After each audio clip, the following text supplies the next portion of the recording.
ಇವತ್ತು ಹುಬ್ಬಳ್ಳಿಯಲ್ಲಿ ಮ ಅಧ್ಯಾಪಕ ನಗರದಲ್ಲಿ ಒಂದು ಘೋರ ಕೃತ್ಯ ನಡೆದಿದೆ. ಯುಪಿ ಬಿಹಾರಿ ಸೊಳ ಮಕ್ಕಳು ಬಂದು ಇಲ್ಲಿ ಒಂದು ಇಂಥ ಕೃತ್ಯವನ್ನು ನಡೆಸಿದ್ದಾರೆ. 5 ವರ್ಷದ ಬಾಲಕಿಯ ಮೇಲೆ ಒಂದು ಹತ್ಯೆಯನ್ನು ಮಾಡಿದ್ದಾರೆ. ಈ ನನ್ನ ಮಕ್ಕಳು ಅಲ್ಲಿಂದ ಬಂದು ಇಲ್ಲಿ ದುಡಿಲಿಕ್ಕೆ ಬರ್ತಾರೆ.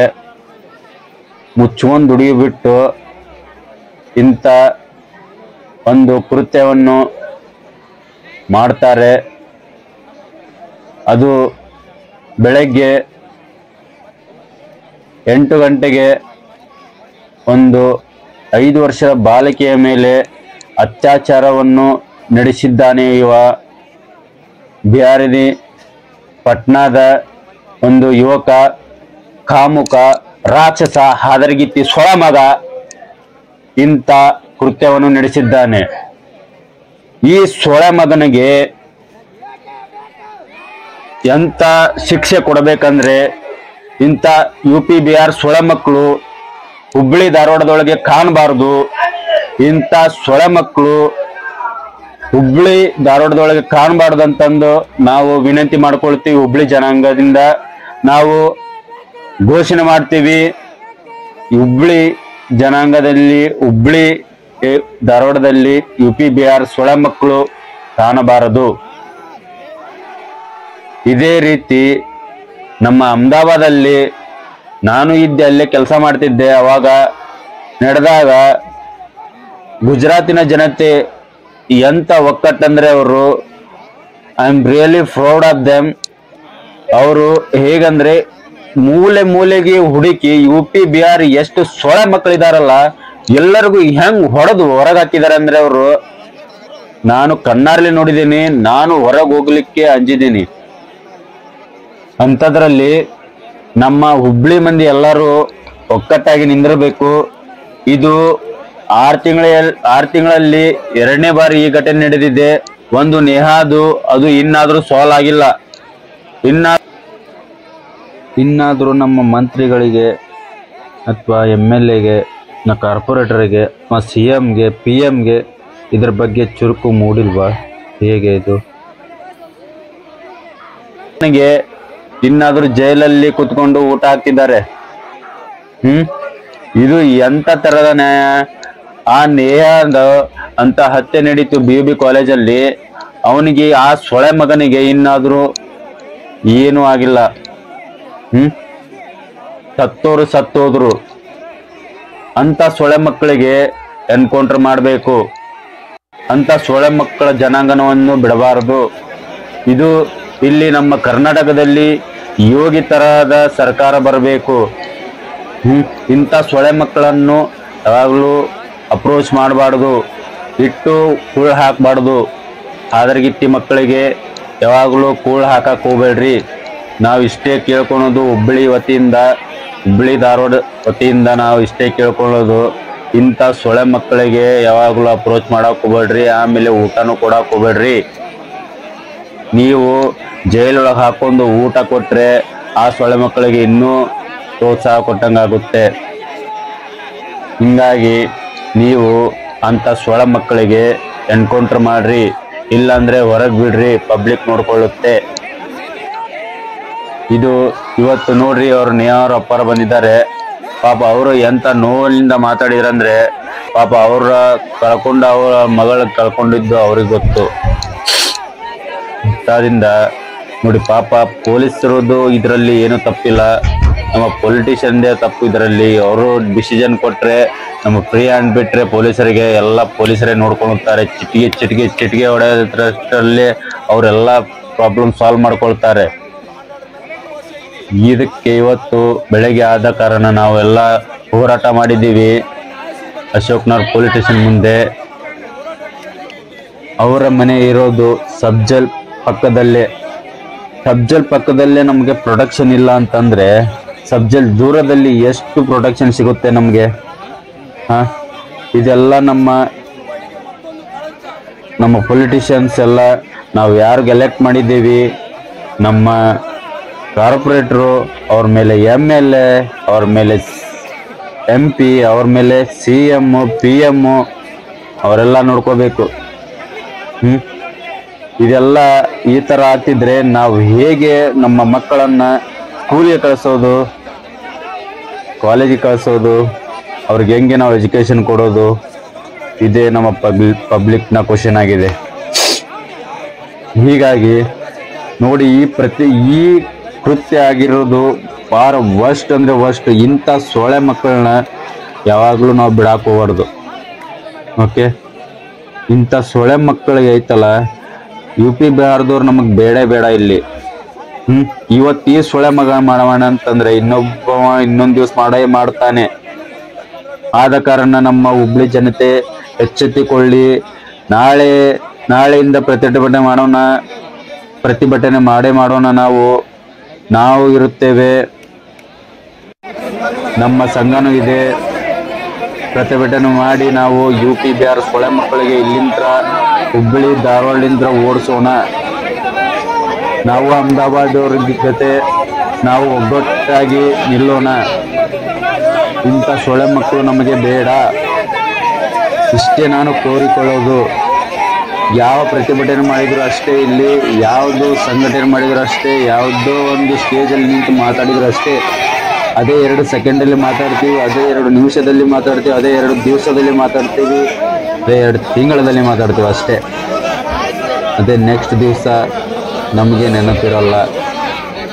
ಅದೇ 5 ವರ್ಷದ ಹತ್ಯೆ ಆಗಿದೆ, ಕಾಲೇಜಲ್ಲಿ ಹತ್ಯೆ ಆಗಿದೆ, ಕಾಲೇಜಲ್ಲಿ ಅತ್ಯಾಚಾರ ಆಗಿದೆ, ಇಲ್ಲಿ 5 ವರ್ಷದ ಹುಡುಗಿ ಅತ್ಯಾಚಾರ ಆಗಿದೆ. ಯಾರ ಸೊಳ್ಳೆ ಮಕ್ಕಳು ಬರಲ್ಲ. ಅದಕ್ಕಾಗಿ ನಮ್ಮ ಮನೆಯದೇನಿದೆ ನಾವೇ ಎಚ್ಚೆತ್ತುಕೊಂಡು ನಿಂದಿರಬೇಕು. ಹೀಗಾಗಿ ನಾನು ಎಲ್ಲ ಜನತೆಗೆ ಏನು ಕೇಳ್ಕೊಳ್ಳೋದಂದರೆ, ನಿಮ್ಮ ಮನೆ ನಿಮ್ಮ ಜವಾಬ್ದಾರಿ. ಯಾವ ಸೊಳ್ಳೆ ಮಕ್ಕಳು ಬಂದು ನಿಮ್ಮ ಮನೆಗೆ ಜವಾಬ್ದಾರಿ ಕೊಡುವುದಿಲ್ಲ. ನಿಮ್ಮ ಹೆಣ್ಮಕ್ಕಳು ನಿಮ್ಮ ಜವಾಬ್ದಾರಿ. ಈಗ 5 ವರ್ಷದೊಳಗಾಗಿದೆ, ನಾಳೆ 1 ವರ್ಷದೊಳಗೂ ಆಗುತ್ತೆ. ಅದಕ್ಕಾಗಿ ಯಾರು ನಿಮ್ಮದು ಸಪೋರ್ಟ್ ಬರಲ್ಲ. ಈಗ ಆ ಮಗು ಅತ್ಯಾಚಾರ ಆಗಿ ಒಂದು ಏನು ಮಾಡಿದಾನೆಂದು ಆ ಸೊಳ್ಳೆ ಮಗ, ನನಗೆ ಅಳು ಬರ್ತಿದೆ ಈಗ ಕೇಳಲಿಕ್ಕೆ. ಅತ್ಯಾಚಾರ ಎಸಗಿ ಆ ಸೊಳ್ಳೆ ಮಗ ಕತ್ತು ಇಚ್ಚಿಗೆ ಅವಳ ಕೊಲೆ ಮಾಡಿದ್ದಾನೆ, ಬೋಳಿ ಮಗ. ಇಂಥ ಸೊಳ್ಳೆ ಮಕ್ಕಳನ್ನ ಪೀಸ್ ಮಾಡಿ ಹಾದರಗಿತ್ತಿನ ಮಕ್ಕಳನ್ನ ಒಗಿಬೇಕು. ನೋಡಿ, ನಮ್ಮ ಕಮಿಷನರ್ ಹಿಂದೆ ಬಂದಿದ್ದಾನೆ ಅನ್ನುವಂಥದ್ದು ಅವನು ಮಾಹಿತಿಯನ್ನು ಡಿಸ್ಕ್ಲೋಸ್ ಮಾಡ್ತಾನೆ. ಆಮೇಲೆ ಅವನೆಲ್ಲ ವಾಸ ಮಾಡ್ತಿದ್ದ ಅಂತಂತ ಕೇಳಿದಂಥ ಸಂದರ್ಭದಲ್ಲಿ ತಾರಿಹಾಳ್ ಬ್ರಿಡ್ಜ್ ಹತ್ತಿರದಲ್ಲಿರುವಂತಹ ಒಂದು ಅಬಾಂಡನ್ ಹೌಸಲ್ಲಿ ನಾನು ಉಳ್ಕೋತಾ ಇದ್ದೆ ಅನ್ನುವಂಥದ್ದನ್ನ ಹೇಳ್ತಾನೆ. ಆ ಒಂದು ಮಾಹಿತಿಯ ಮೇರೆಗೆ ಆ ವ್ಯಕ್ತಿಯದು ಆಧಾರ್ ಕಾರ್ಡ್ ಆಗಲಿ ಅಥವಾ ಒಂದು ಬೇರೆ ಏನಾದರೂ ಐಡೆಂಟಿಟಿ ಅಥವಾ ಅವನು ಯಾರ ಜೊತೆ ಇದ್ದಾನೆ, ಅವನು ಬ್ಯಾಕ್ ಹೋಮ್ ಯಾರ್ಯಾರ ಜೊತೆ ಇರ್ತಾನೆ, ಅದನ್ನು ಎಸ್ಟಾಬ್ಲಿಷ್ ಮಾಡಲಿಕ್ಕೆ ಅಂತ ಅಲ್ಲಿಗೆ ಸ್ಥಳಕ್ಕೆ ಕರ್ಕೊಂಡು ಹೋದಂಥ ಸಂದರ್ಭದಲ್ಲಿ ಏಕಾಏಕಿ ಆ ಸ್ಥಳದಲ್ಲಿ ನಮ್ಮ ಪೊಲೀಸ್ ವಾಹನದ ಮೇಲೆ ಕಲ್ಲನ್ನು ತೂರಿ ನಮ್ಮ ಸಿಬ್ಬಂದಿಗಳು ಅಧಿಕಾರಿಗಳ ಮೇಲೆ ಹಲ್ಲೆ ಮಾಡಿ ಓಡೋಗ್ಲಿಕ್ಕೆ ಪ್ರಯತ್ನ ಮಾಡಿದಂಥ ಸಂದರ್ಭದಲ್ಲಿ ಅಲ್ಲಿ ಸ್ಥಳದಲ್ಲಿದ್ದಂಥ ನಮ್ಮ ಮಹಿಳಾ ಪೊಲೀಸ್ ಅಧಿಕಾರಿ PSI ಅನ್ನಪೂರ್ಣ ಅನ್ನುವಂಥವರು ಏರ್ ಫೈರ್ ಮಾಡಿ ಅವನ್ನ ಓಡೋದನ್ನ ರುಕೋ ಮತ್ಬಾಗು ಅಂತಂದು ಹೇಳ್ತಾರೆ. ಅಷ್ಟಾದರೂ ಅವನು ಓಡೋದು ಮುಂದುವರಿಸಿದ್ದು ಮತ್ತು ಅವ್ರ ಕೈಗೆ ಸಿಕ್ಕಿದ ಕಲ್ಲುಗಳನ್ನು ತೊಗೊಂಡು ತೂರ್ಲಿಕ್ಕೆ ಪ್ರಾರಂಭ ಮಾಡಿದಂಥ ಸಂದರ್ಭದಲ್ಲಿ ಆಕೆ ಏರ್ ಫೈರ್ ಮಾಡಿದ್ದಾರೆ. ಏರ್ ಫೈರ್ಗೂ ನಿಲ್ಲದೇ ಇದ್ದಾಗ ಆ ವ್ಯಕ್ತಿ ಮೇಲೆ 2-3 ರೌಂಡ್ ಫೈರ್ ಮಾಡಿದಂಥ ಸಂದರ್ಭದಲ್ಲಿ ಒಂದು ಕಾಲಿನ ಭಾಗಕ್ಕೆ ಬಿದ್ದಿದೆ, ಇನ್ನೊಂದು ಆತನ ಬೆನ್ನಿಗೆ ಬಿದ್ದಿರುವಂಥದ್ದು ಕಂಡು ಬಂದಿದೆ. ಇಮಿಡಿಯೇಟಾಗಿ ಅವನು ಅಲ್ಲಿ ಕುಸಿದು ಬಿದ್ದ ತಕ್ಷಣ ಅವನ್ನ ಜೀವ ಉಳಿಸಲಿಕ್ಕೆ KMC ಆಸ್ಪತ್ರೆಗೆ ಶಿಫ್ಟ್ ಮಾಡಿದ್ದಾರೆ. ಶಿಫ್ಟ್ ಮಾಡಿದಂಥ ಸಂದರ್ಭದಲ್ಲಿ ಅಲ್ಲಿ ಆ ವ್ಯಕ್ತಿ ಯಾರು ಆರೋಪಿ ಇದ್ದ ರಿತೇಶ್ ಕುಮಾರ್ ಅನ್ನೋಂಥದ್ದು ಡೆತ್ ಆಗಿದೆ ಅಂತಂದು KMC ವೈದ್ಯರು ಹೇಳಿದ್ದಾರೆ. ಈ ಒಂದು ಘಟನೆಯಲ್ಲಿ PSI ಅನ್ನಪೂರ್ಣ, ಅದೇ ರೀತಿ ನಮ್ಮ ಇಬ್ಬರು ಸಿಬ್ಬಂದಿಗಳು ಯಶವಂತ್ ಮತ್ತು ವೀರೇಶ್ ಅನ್ನುವಂಥ ಇಬ್ಬರು ಸಿಬ್ಬಂದಿಗಳಿಗೂ ಕೂಡ ಪೆಟ್ಟುಗಳಾಗಿದೆ. ಬಟ್ ಅವರು ಔಟ್ ಆಫ್ ಡೇಂಜರ್ ಇದ್ದಾರೆ. ಈಗಾಗಲೇ ಬೆಳಗ್ಗೆ ಒಂದು ಕೊಲೆ ಪ್ರಕರಣವನ್ನು ಮಗು ಏನು 5 ವರ್ಷದ್ದು ತೀರ್ಕೊಂಡಿತ್ತು, ಆ ಕೊಲೆ ಪ್ರಕರಣವನ್ನು ಕೂಡ ತೊಗೊಂಡಿದ್ದೀವಿ. 2 ಪ್ರಕರಣಗಳು ಅಂದರೆ ಬೆಳಗಿನ ಕೊಲೆ ಪ್ರಕರಣ ಮತ್ತು ಇವತ್ತು ಸಂಜೆ ಸುಮಾರು 6:30 ಸಮಯದಲ್ಲಿ ನಡೆದಂತಹ ಪೊಲೀಸರ ಮೇಲಿನ ಹಲ್ಲೆ ಮತ್ತು ಕೊಲೆ ಪ್ರಯತ್ನದ ಪ್ರಕರಣ ಕೂಡ ದಾಖಲು ಮಾಡಿಕೊಂಡು ನಾವು ಮುಂದಿನ ಅಗತ್ಯ ತನಿಖಾ ಕ್ರಮವನ್ನು ಕೈಗೊಳ್ಳಲಾಗಿದೆ. ಸರ್, ಈಗ ಲೇಡಿ ಪಿ ಎಸ್ ಅವರು ಡ್ರೈವ್ ಮಾಡಿದ್ದು ಫಸ್ಟ್ ಲೇಡಿ ಪಿ ಎಸ್ ನೋಡಿ, ಈಗ ಭಾಳ ಸ್ಪಷ್ಟವಾಗಿ ನಾನೊಂದು ಮಾತು ಹೇಳಲಿಕ್ಕೆ ಇಷ್ಟಪಡ್ತೇನೆ. ಈಗ ಯಾವುದೇ ಒಬ್ಬ ಆರೋಪಿಯನ್ನು ನಾವು ತಕ್ಷಣಕ್ಕೆ ಹಿಡಿದಂಥ ಸಂದರ್ಭದಲ್ಲಿ ಅವರೆಲ್ಲ ಒಂದು ಕಡೆ ತಪ್ಪಿಸ್ಕೊಂಡು ಓಡೋಗ್ಬೋದು ಅನ್ನೋಂಥ ಒಂದು ಮನಸ್ಥಿತಿ ಇರುತ್ತೆ. ಆ ಸಂದರ್ಭದಲ್ಲಿ ಈ ವ್ಯಕ್ತಿ ಏನಿದ್ದಾನೆ 4 ರಿಂದ 5 ವರ್ಷ ವಯಸ್ಸಿನ ಚಿಕ್ಕ ಮಗುವನ್ನು ಅಪಹರಣ ಮಾಡಿಕೊಂಡು ಅಂದರೆ ಎತ್ಕೊಂಡು ಆ ಮಗುಗೆ ಕೊಲೆ ಮಾಡುವಂಥ ಭಾಳ ಗಂಭೀರ ಪ್ರಕರಣದ ಆರೋಪಿ. ಹಾಗಾಗಿ ಇಂಥ ಗಂಭೀರ ಪ್ರಕರಣದ ಆರೋಪಿಯನ್ನು ಅಷ್ಟು ಸುಲಭವಾಗಿ ತಪ್ಪಿಸ್ಕೊಂಡು ಹೋಗ್ಲಿಕ್ಕೆ ಬಿಡಲಿಕ್ಕೂ ಸಾಧ್ಯ ಆಗಲ್ಲ. ಒಂದು. ಎರಡನೇದು, ಅವನು ನಾನು ಸ್ಥಳದ್ದು ಫೋಟೋಗ್ರಾಫ್ಸ್ ಎಲ್ಲ ಕೆಲವು ತರಿಸ್ಕೊಂಡೆ. ನಾನು ಸ್ಥಳಕ್ಕೆ ವಿಸಿಟ್ ಮಾಡೋಕ್ಕಾಗಿಲ್ಲ. ಅಲ್ಲಿ ಪೊಲೀಸ್ ವಾಹನದ ಮೇಲೆ ಕಲ್ಲನ್ನು ಎಸೆಯುವಂಥದ್ದು, ಅಲ್ಲಿರುವಂಥ ಅಧಿಕಾರಿ ಸಿಬ್ಬಂದಿಗಳ ಮೇಲೆ ಕಲ್ಲೆಸೆದು ಓಡೋಗುವಂಥದ್ದು, ಈ ಥರ ಮಾಡಿದಂಥ ಸಂದರ್ಭದಲ್ಲಿ ಇಂಥ ಗಂಭೀರ ಪ್ರಕರಣದ ಆರೋಪಿಯನ್ನು ಅರೆಸ್ಟ್ ಮಾಡುವಂಥದ್ದು ಒಂದು ಕಡೆ ಆದರೆ, ತಮ್ಮ ಆತ್ಮರಕ್ಷಣೆ ಮಾಡ್ಕೊಳ್ಳುವಂಥದ್ದು ನಮ್ಮ ಅಧಿಕಾರಿಗಳ ಒಂದು ಕರ್ತವ್ಯ ಆಗುತ್ತೆ. ಹಾಗಾಗಿ ಸ್ಥಳದಲ್ಲಿ PSI ಅವರು ಆ ಆರೋಪಿಯನ್ನು ವಶಪಡಿಸ್ಕೊಳ್ಳಿಕ್ಕೆ ಒಂದು ಮಿನಿಮಮ್ ಯೂಸ್ ಆಫ್ ಫೋರ್ಸ್ ಮಾಡಿದ್ದಾರೆ. ಆ ಸಂದರ್ಭದಲ್ಲಿ ಅವನಿಗೆ ಗುಂಡು ತಗಲಿದ್ದೌದು. ಹಾಗೂ ಇನ್ನೊಂದು, ಅದು 2 ಕಡೆ ಓಡೋಗ್ಲಿಕ್ಕೆ ಅವಕಾಶ ಇತ್ತಂತೆ. ಇನ್ನೊಂದು ಕಡೆಯಿಂದ ನಮ್ಮ ಅಶೋಕ್ ನಗರ ಇನ್ಸ್ಪೆಕ್ಟ್ರು ಕಿರಣ್ ಕುಮಾರ್ ಅವರು ಕೂಡ ಏರ್ ಫೈರ್ ಮಾಡಿದ್ದಾರೆ ಮತ್ತು ಅವನ್ನ ವಶಪಡಿಸ್ಕೊಳ್ಳಿಕ್ಕೆ ಅವರು ಕೂಡ ಪ್ರಯತ್ನ ಮಾಡಿದ್ದಾರೆ. ಸೊ ಈ ಒಂದು ಕೃತ್ಯದಲ್ಲಿ, ಈ ಒಂದು ಘಟನೆಯಲ್ಲಿ ಅವನ್ನ ಇಮಿಡಿಯೇಟ್ ಆಗಿ ಹಾಸ್ಪಿಟ್ಲಿಗೆ ಶಿಫ್ಟ್ ಮಾಡಿ ಅವನ ಜೀವ ಉಳಿಸುವಂಥದ್ದು ಪ್ರಯತ್ನ ಕೂಡ ಮಾಡಿದ್ದಾರೆ. ಅಷ್ಟಾಗಿಯೂ ಅವನು ಮೃತ ಹೊಂದಿದ್ದಾನೆ ಅನ್ನುವಂಥದ್ದು KMC ಡಾಕ್ಟ್ರು ಹೇಳಿದ್ದಾರೆ.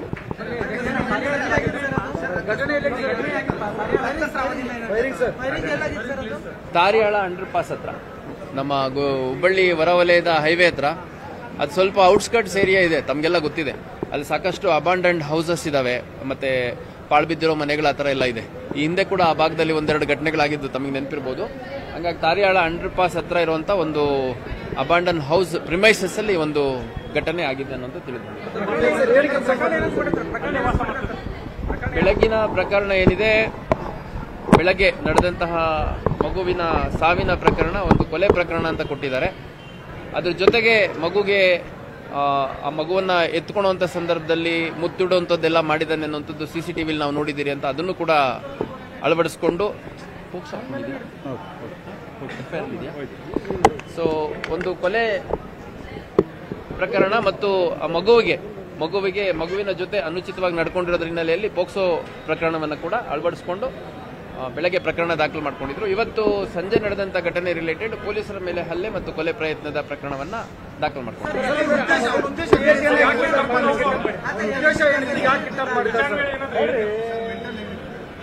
ಈಗ ಆ ವ್ಯಕ್ತಿ ಮೂಲತಃ ಬಿಹಾರದ ಪಟ್ಟಣದವನು ಅಂತ ಹೇಳ್ತಾನೆ. ಅದನ್ನು ನಾವಿನ್ನೂ ಅಸರ್ಟೈನ್ ಮಾಡಬೇಕಾಗಿದೆ. ಅದರ ಜೊತೆಗೆ ಅವನ್ನ ಇಂಟ್ರಾಗೇಷನ್ ಮಾಡಿದಂಥ ಸಂದರ್ಭದಲ್ಲಿ ಅವನು ಬಹಳ ಕಡಿಮೆ ಡೀಟೇಲ್ಸನ್ನು ರಿವೀಲ್ ಮಾಡಿದ್ದಾನೆ. ಅಂದರೆ ಎಷ್ಟು ಅವನಿಗೆ ಸೈಂಟಿಫಿಕಲಿ ಇಂಟ್ರಾಗೇಟ್ ಮಾಡಿದ್ರು ಕೂಡ ಯಾವುದು ಹೆಚ್ಚು ಮಾಹಿತಿಯನ್ನು ಅವನು ಶೇರ್ ಮಾಡಿಲ್ಲ. ಅದ್ರ ಮೇರೆಗೆ ಅವನು ಎಲ್ಲಿದ್ದ ಅನ್ನುವಂಥದ್ದು ಕೇಳಿದಾಗ ಈಗ ತಾರಿಯಾಳ್ ಕ್ರಾಸ್ ಅಂಡರ್ ಪಾಸ್ ಹತ್ರ ಇದ್ದೆ ಅಂತಂದು ಹೇಳಿದ್ದಾನೆ. ಅಲ್ಲಿ ಹೋದಂಥ ಸಂದರ್ಭದಲ್ಲಿ ಘಟನೆ ಆಗಿದೆ. ಈಗ ಆ ವ್ಯಕ್ತಿ ಯಾರು ಏನು ಅಂತ ಇನ್ನೂ ನಾವು ಹೆಚ್ಚುವರಿ ಮಾಹಿತಿಯನ್ನು ಕಲೆ ಹಾಕುವಂಥ ಕೆಲಸವನ್ನು ಮಾಡಲಾಗಿದೆ. ಯಾವುದು ಇಲ್ಲ, ಅದನ್ನಂತೂ ಬಹಳ ಸ್ಪಷ್ಟವಾಗಿ ಹೇಳ್ತಾನೆ. ಬೆಳಗ್ಗೆ ಅವನು ಎಲ್ಲಿದ್ದ, ಅವ್ನು ನಮಗೆ ಹೇಳಿದ್ದು ಬೆಳಗ್ಗೆ ಎಲ್ಲೋ ಒಂದು ಕಡೆ ಅಲ್ಲಿ ಉಳ್ಕೊಂಡಿದ್ದೆ ತಾಳಿಯಾರ್ ಕ್ರಾಸ್ ಕಡೆ, ಆ ಕಡೆಯಿಂದ ಹಿಂಗೆ ನಡ್ಕೊಂಡ್ ಬಂದೆ, ಆಮೇಲೆ ಬೇರೆ ಬೇರೆ ರೀತಿ ಬಂದೆ ಅಂತ ಹೇಳ್ತಾನೆ. ಒಂದೊಂದ್ಸರಿ ಒಂದೊಂದು ಹೇಳ್ತಾನೆ. ಅಲ್ಲಿ ವಿಜಯನಗರ ಏರಿಯಾ ಎಲ್ಲಿ ಮಗುವಿನ ಸಾವಾಗಿತ್ತು ಆ ಒಂದು ಸ್ಥಳಕ್ಕೆ ಹೋದಂಥ ಸಂದರ್ಭದಲ್ಲಿ ಅಲ್ಲಿ ಸುತ್ತಮುತ್ತ ಓಡಾಡಿದ್ದಾನೆ. ಈ ಮಗುನ 1-2-3 ಸರಿ ಮಾತಾಡಿಸ್ಲಿಕ್ಕೆ ಪ್ರಯತ್ನ ಮಾಡಿದ್ದಾನೆ. ಆಮೇಲೆ ಮಗು ಮಾತಾಡಿಸಿದ ಮೇಲೆ ಮಗುನ ಎತ್ಕೊಂಡು ಸ್ವಲ್ಪ ಏನಾದರೂ ಕೊಡಿಸ್ತೀನಿ, ನಿನಗೆ ಏನಾದರೂ ಆಟ ಸಾಮಾನು ಕೊಡಿಸ್ತೀನಿ ಅಥವಾ ನಿನಗೆ ಚಾಕ್ಲೇಟ್ ಕೊಡಿಸ್ತೀನಿ, ಬಟ್ಟೆ ಕೊಡಿಸ್ತೀನಿ, ಆ ಥರ ಎಲ್ಲ ಮಗುನ ರಮಿಸುವಂಥ ಪ್ರಯತ್ನ ಮಾಡಿದ್ದಾನೆ. ಅದಾದಮೇಲೆ ಮಗು ಸ್ವಲ್ಪ ಜಾಸ್ತಿ ರೆಸಿಸ್ಟ್ ಮಾಡೋದಿಲ್ಲ. ಅವನ ಹತ್ರ ಬಂದಾಗ ಸಡನ್ ಆಗಿ ಎತ್ಕೊಂಡು ಓಡ್ ಬಂದು ಆ ಒಂದು ಶೆಡ್ ಹತ್ರ ಹೋಗಿರುವಂಥದ್ದು ನಮಗೆ CCTVಯಲ್ಲಿ ಕೂಡ ಕಾಣುತ್ತೆ.